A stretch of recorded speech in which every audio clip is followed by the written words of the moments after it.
Welcome to EPG Pathshala. I'm Dr. T. Vijay Kumar. I'm a professor of English at Osmania University, Hyderabad. Today we are going to discuss the module on Kwei Armah's The Beautiful Ones Are Not Yet Born. This is in the paper titled African and Caribbean Writing in English, in the subject English. This module will have the following sequence. First, we will begin with some basic details about Armah and his novels. Then, we will talk about The Beautiful Ones Are Not Yet Born. Then, we will look at the significance of the title of the novel. Then, I'll try and explain the context of the novel. And then, we will look at the allegorical features of the novel. And lastly, the dominant imagery in the novel. So this is the sequence that we are going to follow in this module. First, basic details about Armah and his writing. Kwei Armah is a leading writer from Ghana, born in 1939. His first novel, The Beautiful Ones Are Not Yet Born, was published in 1968, and with that novel, Armah became internationally well known. He followed it up with other novels like Fragments, 1970, Why Are We So Blessed, 1971, 2000 Seasons, 1973, The Healers, 1978, and Osiris Rising, 1995. Armah, as I said, is a writer from Ghana, and The Beautiful Ones Are Not Yet Born was his first and also, even today, his best known novel. This was published in 1968, and it is the story of an unnamed railway clerk who is, throughout the novel, who is simply named the Man, and his inability to fit into a society where bribery and corruption have become the norm. The man, despite the family pressure and ample opportunities, manages to remain a non-participant in what seems to have become the national game of corruption. He is obviously considered a fool, a failure, a coward, both by his family as well as his colleagues. And what is puzzling is that the man himself seems unsure of whether what he is doing is right or wrong. He is completely confused about his attitude towards the corruption that he sees all around him. But at the end, his self-doubts are resolved quite unexpectedly when his classmate, who has now become a very powerful minister in the government, comes to seek shelter in his house because in a military coup, the government of which he was a part is now dethroned and he is running for his life. The Beautiful Ones Are Not Yet Born is a profoundly pessimistic novel. It captures the mood of Ghana, but not only of Ghana, but of several other countries in the first decade after their independence. Ghana was the first major country in Africa to become independent. It became independent in 1957. Ghana, as you know, was earlier called Gold Coast. And Ghana becoming independent in 1957 was a kind of an inspiration for other African nations to seek independence. And Ghana is a relatively prosperous country and a rich country too. But what the 60s and The Beautiful Ones Are Not Yet Born is definitely a novel of the 1960s. The 1960s in Africa was the decade of independence, because several African countries became independent during the 1960s. But the 1960s was also what was known as the decade of disillusionment, because many African countries which became independent soon slipped into disarray, and where the civilian governments were dethroned by the army, and the civilian government gave way to military dictatorships. So the euphoria that surrounded independence in the early 1960s soon dissipated, and there was a mood of disappointment, of frustration, of deep disillusionment that seems to have been very prevalent in the 1960s in several countries in Africa. That's why literary works of that decade reflect the mood of disillusionment of the 1960s, and there are very few other novels which capture the mood of the 1960s as well as The Beautiful Ones Are Not Yet Born. That is probably why the novel became one of the cult novels of the 1960s of Africa. Armah was described by the well-known Nigerian writer Chinua Achebe as a brilliant Ghanaian novelist, but Achebe also called him an alienated native. And this view of Achebe wrote this in one of his essays, which was titled Africa and Her Writers. Armah, of course, replied in a very angry manner, and he took up the issue with Chinua Achebe and argued that he was as much a native as anybody else was, that he was not an alienated, foreign educated Bantu, but he was very much a Ghanaian. Now let us look at the title of the novel. The Beautiful Ones Are Not Yet Born, and you may have noticed that there is a spelling error in the way in which the word beautiful is spelled. This is not a typo, but this was a deliberately misspelled word. And the title of the novel is taken from a very flowery slogan that is written at the rear of a bus, of a public bus. And as you know, lorries, trucks, and buses very often sport a very philosophical and sometimes very profound statements, at the rear of their vehicles. And this slogan appeared, at the back of a bus, and from there, Armah took this title, The Beautiful Ones Are Not Yet Born, and ironically, the word beautiful is spelled wrongly. And there is also the deliberate juxtaposition of the philosophical profundity of the slogan and the mundane context where it appears. Remember, this is a very, the beautiful ones are not yet born is a highly philosophical statement, but it appears at the back of a road transport bus, and also it is corrupted in terms of its spelling. So there is an ironical gap between what the title seems to say, what the slogan seems to say, and the way it appears. But Armah also said that the title, to quote Armah, expresses the meaning of the text as accurately as any title can. In fact, the title can connect us to two very different incidents in Ghana. Not exactly Ghana, but in Africa. The title, for example, may refer to the bust of Queen Nefertiti. This bust is one of the most beautiful pieces of excavation that has been found in Egypt.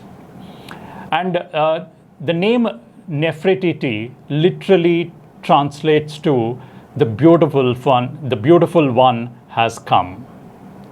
And this bust of Queen Nefertiti was found by Ludwig, a German archaeologist, in 1912. And after it was excavated, it was shifted to Germany, and today it is in the Egyptian Museum in Berlin. Now, this is one connection between, so what this title may suggest is how the wealth, the artistic wealth of Africa has been stolen from Africa by the colonizers. So that could be one link between the title of the novel and the bust of Queen Nefertiti, which literally means the beautiful one has come. But Armah takes it back, takes the history back, and links the title to an Egyptian god of transition, resurrection, and regeneration. This is the god named Osiris. And according to Armah, the phrase beautiful one is ancient, at least 5,000 years old. To professional Egyptologists, it is a praise name for a central figure in ancient Egyptian culture. The dismembered and remembered Osiris, a sorrowful reminder of our human vulnerability to division, fragmentation, and degeneration. And at the same time, a symbol of our equally human capacity for unity, cooperative action, and creative regeneration. So Armah is linking the title to this mythical Egyptian god who symbolizes both the danger of disintegration but also the hope of reintegration. And therefore, Armah is linking the title of the present to a mythical past, which he believes is the common heritage of all African writers. Now, the immediate context of the novel.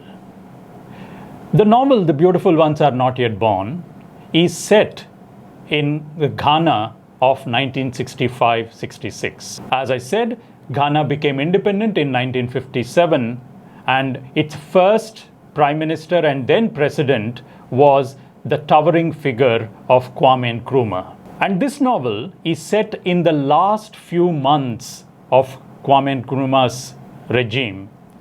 And Kwame Nkrumah ruled from 1957, when Ghana became independent, till he was ousted in a coup on 24 February 1966. Nkrumah was a very controversial figure, and there are people who deify him as the creator, the builder of modern Ghana.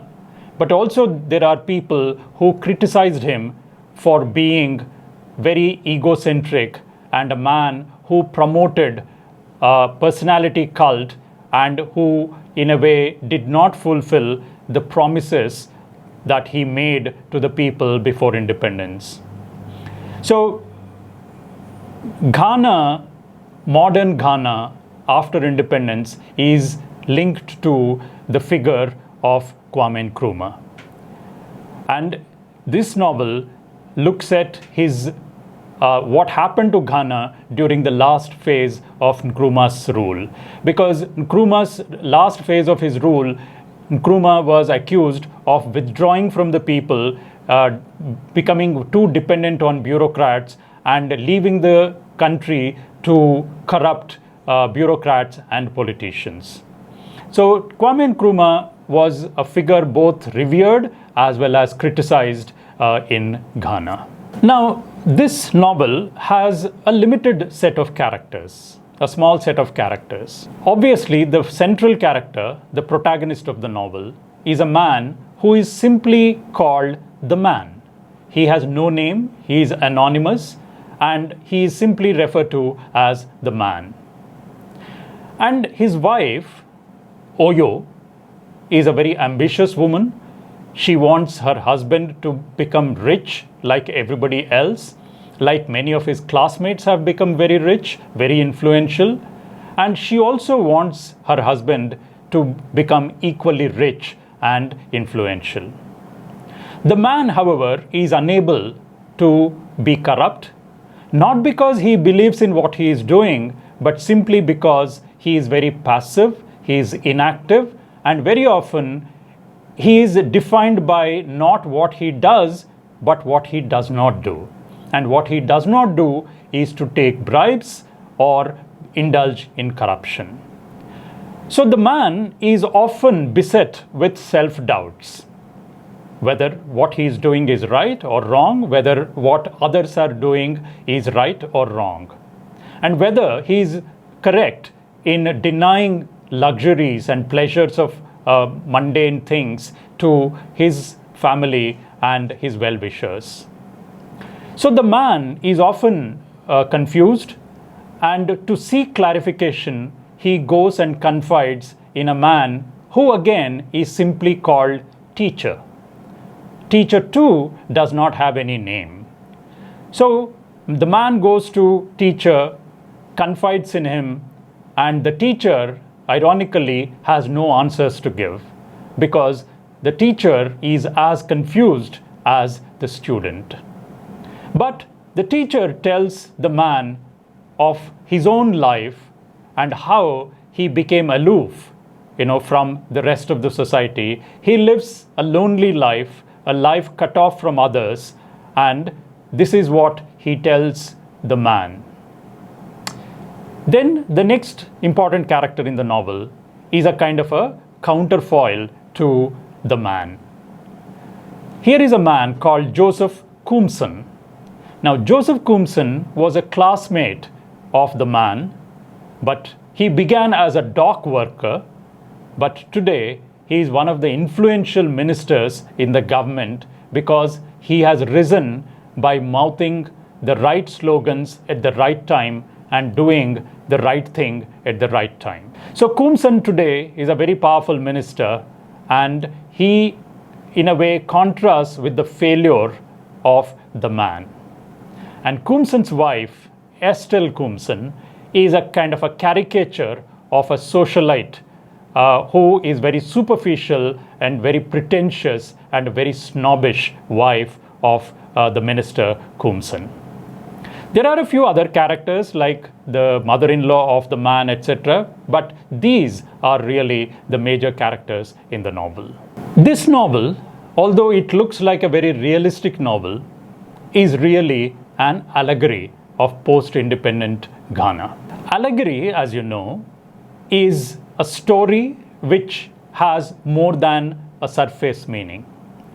And two major features of an allegory are, one, abstract names, and two, a belief in transformation. So allegories use abstract names, personifications, and they also have an underlying belief in transformation. But the beautiful ones are not yet born, defies these two conventions of an allegory.